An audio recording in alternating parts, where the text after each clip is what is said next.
What I remember most is Project One. And Project One was crazy. We were in the bullpens, and I bought a camera, a Bauer Super 8 camera. I did my Project One right away, because that was my dream, to come to film school and make a film.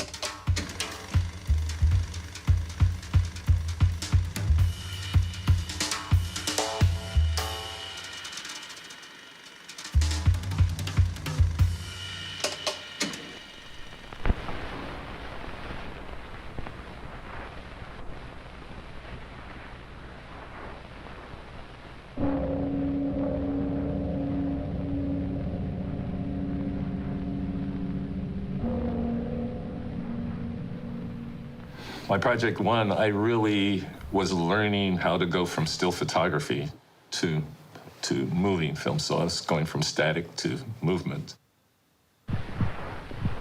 Raise the dead nigger. Raise the comeback. And I also was highly involved in animation. So my Project One was a mixture of the two. I ended up shooting a lot of intervalometer pictures, time lapses and stills and things like that. And I made them move similar to how you make a move in animation. I think I remembered working on the kitchen table on the Super 8 with a cutting and a razor blade, you know, and a chopper, and trying to tape these things together.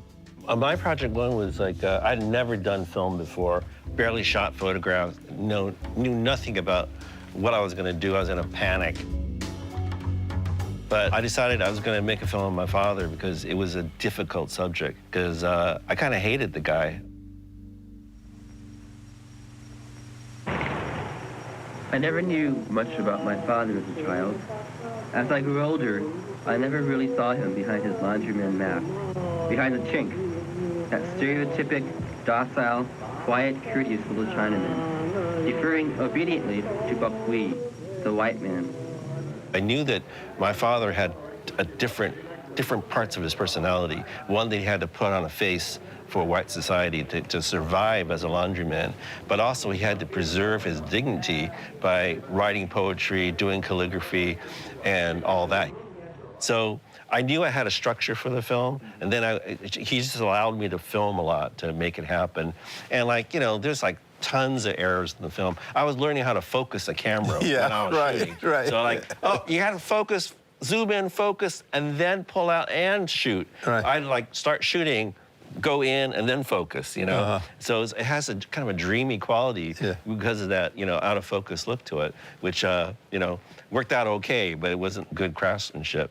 And it's only over 10 weeks, so it's like a really intense process. You have to like crank it out and get it done. And that kind of put extra pressure on you, but also made you finish it too. I'm sitting next to Rufus Howard when you screened your film in Melnitz Hall first time. And when you got to the end of it, I remember Rufus Howard, and he might have told you this. He said, the footage you shot of your father and what looked like a forest, and he was going through Kung Fu moves, he said, your father looked like a god. Wow. I agreed with, you know. Wow. So the film was powerful. That was a really powerful film.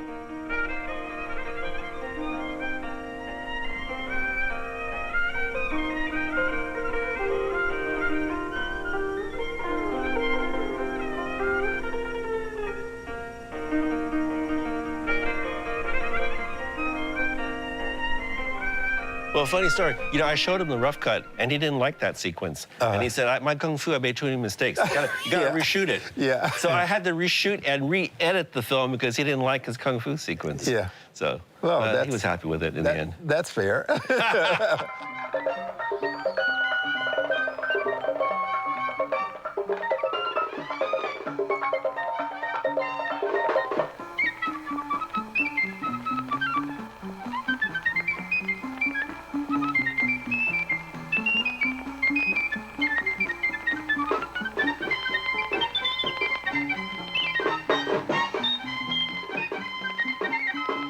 Single-parent family is because I grew up in a two-parent home, and I knew a woman who I could never figure out how she did it. She had 3 active boys, I mean crazy active boys, and they lived across the street from me. And they were twins, they were wild hares, I am not kidding, all wild hair. And the mother was so calm, and she had lost her husband. He had been killed in a trucking accident. And she was the only single parent I ever knew.